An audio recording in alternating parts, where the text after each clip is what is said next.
बुनियादी तौर पे आज का मकसद तो यही है कि ये जो लीडर ऑफ द अपोजिशन के ऊपर कुछ इल्ज़ामात हैं और उस पर उनको अरेस्ट कर लिया गया है और उनको बुलाया गया था किसी और वजह से और फिर ट्रैप किया गया और वो अभी बिहाइंड बार्स हैं।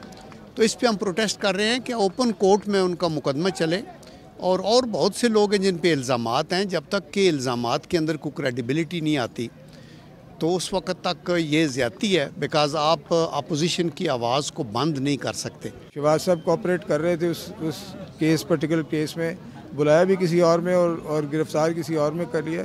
वो प्रेजेंट थे, वो कहीं मफरूर नहीं हो रहे थे, अपनी जिम्मेवारी पूरी कर रहे थे और उन्होंने हमेशा की है। शहबाज साहब, नवाज साहब, they are very very open leaders. इस मुल्क ने अगर तरक्की करनी है तो हम एक जमहूरी अंदाज में अपनी जिम्मेवारियाँ निभाने चाहिए और जो क्वालिटी है और जो आपका जुर्म है उसके मुताबिक केसेस को परसू करना चाहिए। शहबाज शरीफ को किस लिए अंदर रखा गया है और मियां नवाज शरीफ को, उनकी बेटी को जिस तरह पकड़ा गया, ये समझते हैं कि ये वो कुव्वतें हैं, ये वो लोग हैं जो कौम जिन पर एतमाद करती है, उनको जेल में रखा गया है।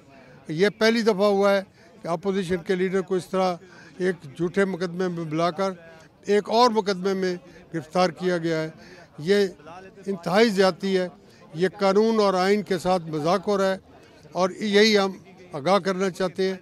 ये सर मियां नवाज शरीफ या मियां शहबाज शरीफ के लिए नहीं है, ये पाकिस्तान को हम आज़ाद कराना चाहते हैं इन लोगों से जो हमेशा यू टर्न लेते हैं, लोगों को गुमराह करते हैं और लोगों को गलत तवक्कुआत देकर लोगों के जज्बात से कह रहे हैं।